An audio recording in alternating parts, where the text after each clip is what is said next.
जो लोग राष्ट्रीय जनता दल और कुछ पार्टियां ये उड़ा रही थी कि वहां ऐसा है वैसा है, मुसलमान नाराज है, ये बताने के लिए कि जनता दल यूनाइटेड एक secular liberal democratic political party है और इसके सभी नेता नीतीश कुमार के साथ और पार्टी के साथ मजबूती से खड़े हैं। मेरे नेता आदरणीय नीतीश कुमार जी हैं।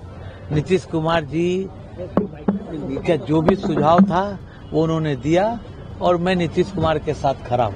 हम नीतीश ऐसा पूरे भारत में हमारे मुख्यमंत्री आज की तारीख में इनके जैसा सेकुलर पूरे देश में कोई भी नेता नहीं है।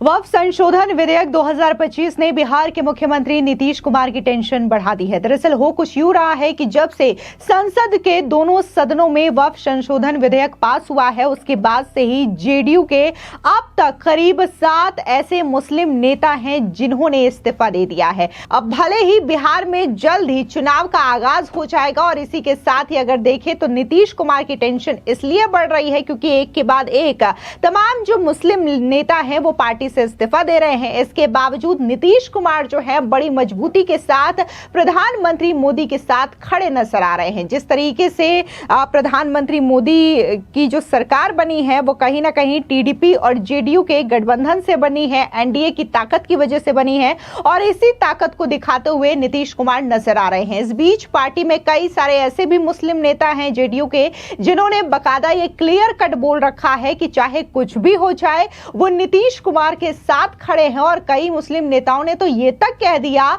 कि नीतीश कुमार जैसा लीडर पूरे बिहार में नहीं मिलने वाला है। दरअसल आपको बता दें कि वहीं दूसरी ओर इसको लेकर के आरजेडी भी हमला बोल रही है और उनका कहना यह है कि जिस तरीके से सेकुलरिज्म को लेकर के नीतीश कुमार चल रहे थे तो अब उसकी आड़ में उन्होंने जिस हिसाब से बीजेपी का साथ दे करके वक्फ संशोधन विधेयक पास करवाया है तो इसी वजह से यह नाराजगी जेडीयू में देखने को मिल रही है और पार्टी में फूट पड़ रही है। तो वहीं दूसरी ओर आपको बता दें कि जेडीयू के ही जो नेता और प्रवक्ता है राजीव रंजन उर्फ लल्लन सिंह, उन्होंने भी साफ तौर से उन मुस्लिम नेताओं पर हमला किया जिन्होंने पार्टी छोड़ दी और कहा कि वो इतने भी खास नहीं थे जिन्होंने पार्टी छोड़ी है। दरअसल आपको बता दें कि वक्फ संशोधन विधेयक 2025 ने बिहार के मुख्यमंत्री नीतीश कुमार की टेंशन को बढ़ा दिया है। संसद के दोनों सदनों से बिल के पारित होने के बाद उन्हें एक के बाद एक झटके लग रहे हैं। जेडीयू में इस्तीफों की झड़ी लग गई है। पार्टी के कई पुराने नेता अब नीतीश कुमार का साथ छोड़ रहे हैं। अब तक 7 मुस्लिम नेताओं ने इस्तीफा दे दिया है। नेताओं का आरोप है कि मुख्यमंत्री नीतीश कुमार ने उनका भरोसा तोड़ा है। आपको बता दें कि वक्फ बिल के विरोध में पार्टी छोड़ने वालों में राजू नैयर, तबरेज सिद्दीकी, अलिग, नदीम अख्तर, मोहम्मद शहनवाज मलिक और मोहम्मद कासिम अंसारी शामिल है। साल के अंत में होने वाले बिहार विधानसभा चुनाव से पहले जेडीयू के नेताओं के इस्तीफों से पार्टी की चिंताएं बढ़ गई है क्योंकि पार्टी के भीतर असंतोष भी बढ़ रहा है।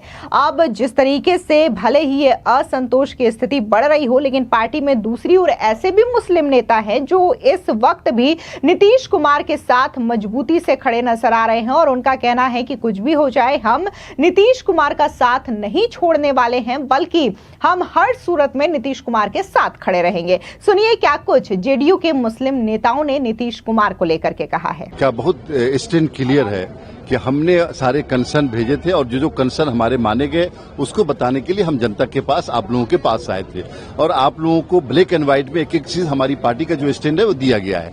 अब इसमें अगर कोई दूसरी बात कह रहे हैं तो मेरे ख्याल से सही नहीं है। सारे मुस्लिम लीडर्स को जेडीयू के कॉन्फिडेंस में नहीं, जो लोग राष्ट्रीय जनता दल और कुछ पार्टियां ये उड़ा रही थी कि वहां ऐसा है वैसा है, मुसलमान नाराज है, ये बताने के लिए कि जनता दल यूनाइटेड एक secular liberal democratic political party है और इसके सभी नेता नीतीश कुमार के साथ और पार्टी के साथ मजबूती से खड़े हैं। यानी अब कोई मुस्लिम लीडर पार्टी नहीं छोड़ेंगे, इसकी गारंटी? बिल्कुल, क्यों छोड़ेंगे? कोई मुस्लिम लीडर या किसी भी वर्ग का कोई लीडर क्यों छोड़ेगा जब हर वर्ग की सुनवाई होती है यहाँ पे। भैया जो लोग ने पीसी किया है, जो ऑथराइज लोग हैं उनसे बात कीजिए प्लीज। लेकिन आप भी तो हमारे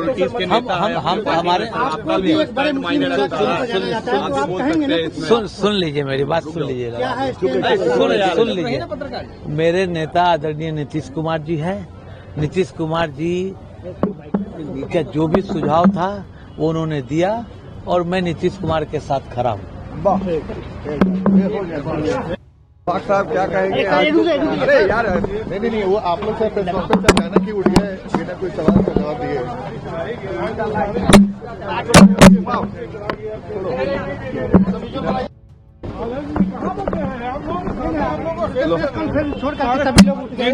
सारे लोगों को सारी बातें हो गई और सारी एक भी सवाल का जवाब नहीं। मैं एक ही हम नीतीश है, हम नीतीश है, लेकिन जिस तरीके हम से पूरे नीतीश है, भारतवर्ष ऐसा पूरे भारत हो रहा है, हमारे मुख्यमंत्री आज की तारीख में इनके जैसा सेक्युलर पूरे देश में कोई भी नेता नहीं है। अगर 1, 2, 3 में गिनेंगे सेक्युलरिज्म में तो ये नीतीश कुमार सेक्युलरिज्म की डिक्शनरी है। वो एक इतिहास के पन्नों में लिखे जाएंगे और स्वर्ण अक्षरों में नीतीश कुमार लिखे जाएंगे। नीतीश कुमार के जैसा लीडर चिराग लेकर ढूंढिएगा, आने वाले दिनों में दूसरा नहीं मिलेगा। मुसलमान नेताओं का इस्तीफा जो है वो रुकेगा जेडीयू में अब या जारी रहेगा? ये कहा हम खड़े हैं, पूरी पार्टी खड़ी है, पूरा जेडीयू आपने खड़ा देखा। इसके अलावा अगर बात हम जेडीयू के नेता राजीव रंजन उर्फ ललन सिंह की करें तो उनकी भी प्रतिक्रिया जो है इन इस्तीफों की झड़ी को लेकर के सामने आया है। क्या कुछ उन्होंने कहा है, सुनिए। आरजेडी को कुछ पता है कौन छोड़ के गया है, कौन गया है जिसका बहुत भारी प्रचार कर रहा है और आप ही का चैनल प्रचार कर रहा है कि बहुत भारी नेता हैं, बहुत सीनियर लीडर हैं। मालूम है 2020 के विधानसभा के चुनाव में कौन पार्टी से चुनाव लड़े थे? पतंग चुनाव चिन्ह पर चुनाव लड़े थे ढाका विधानसभा से, 499 वोट आया था। 499 वोट आया था, जिसको आप ही का चैनल उसका बाइट चला रहा है कि बहुत भारी नेता हैं जेडीयू के। और 2020 के चुनाव में पतंग चुनाव चिन्ह पर चुनाव लड़े थे, 499 वोट आया था। भारी नेता है और आरजेडी के लोग भारी नेता हैं। उनको वक्फ बोर्ड समझ ही में नहीं आता है तो उनको कौन समझाएगा? लालू जी के भाषण पर न बोलें कि 2010 में क्या भाषण दिए थे। फिर लालू जी 2010 में क्या भाषण दिए थे उस पर न बोले आरजेडी के लोग कि बड़ा कड़ा कानून बनाने का जरूरत है, सब लूट लिया डगमंगला चौक से लेके सब। कौन दिया था भाषण? हम दिए थे।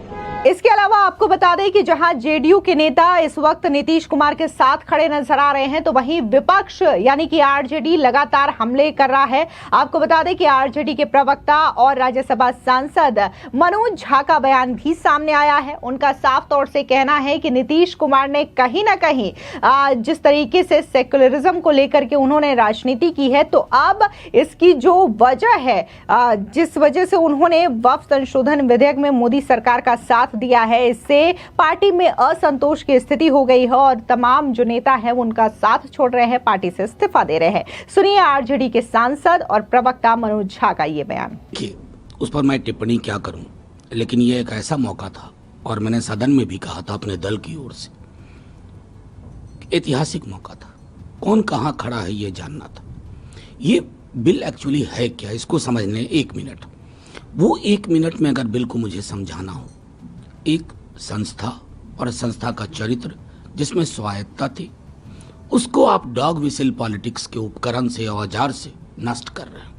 मुसलमानों को एलिनेट करने की दिशा में और एक बहुत बड़ा कदम आपने लिया। कई दल जो आमतौर पर विपक्ष के साथ नहीं होते थे, इस पर हमारे साथ थे, लेकिन नीतीश जी के नियंत्रण में अगर चीजें, पार्टी, सरकार है और तब ये निर्णय हो रहे हैं तो भगवान मालिक है, और अगर उनके नियंत्रण में नहीं है तो भगवान को तो और भी मालिक बनना पड़ेगा। क्या लगता है मनोज सर, नीतीश कुमार खुद ये डिसीजन नहीं ले? मैंने कह दी अपनी बात, मेरी बात स्पष्ट है।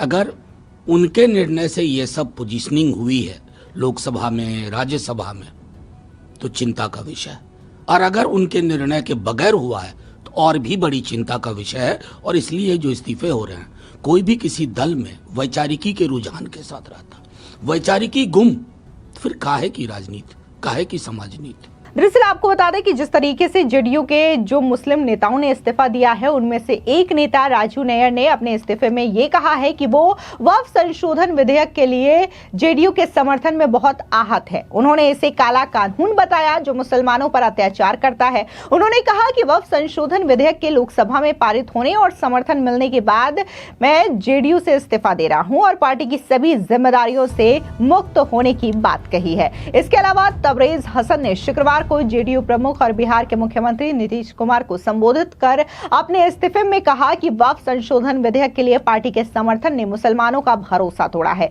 जो मानते हैं कि यह धर्मनिरपेक्ष मूल्यों के लिए है। तबरेज ने एक पत्र में लिखा है कि मुझे उम्मीद थी कि आप अपनी धर्मनिरपेक्ष छवि को बनाए रखेंगे, लेकिन इसके बजाय आपने उन लोगों का साथ दिया जिन्होंने लगातार मुसलमानों के हितों के खिलाफ काम किया है। दरअसल आपको बता दें कि वक्फ बोर्ड संशोधन विधेयक 2024 को लोकसभा के बाद राज्यसभा ने पास कर दिया है। करीब 12 घंटे की मैराथन चर्चा के बाद वक्फ संशोधन बिल लोकसभा में पास हुआ। लोकसभा में बिल के पक्ष में 288 वोट पड़े थे, तो वहीं इसके खिलाफ 232 वोट पड़े। वहीं राज्यसभा में वक्फ बिल के पक्ष में 128 और विपक्ष में 95 वोट पड़े हैं। राज्यसभा में कांग्रेस को बोलने के लिए 45 मिनट का वक्त दिया गया था। लोकसभा में इस बिल पर चर्चा के दौरान जम करके हंगामा देखने को मिला था और इसके साथ बीजेपी और एनडीए का जो गठजोड़ है वो भी देखने को मिला था। भले ही नीतीश कुमार के जो तमाम मुस्लिम नेता हैं उन्होंने इस्तीफा दे दिया हो, लेकिन इसके बावजूद नीतीश कुमार ने ना तो इस पर किसी भी तरीके की सियासी बयानबाजी की है और ना ही उन्होंने ये ऐलान किया है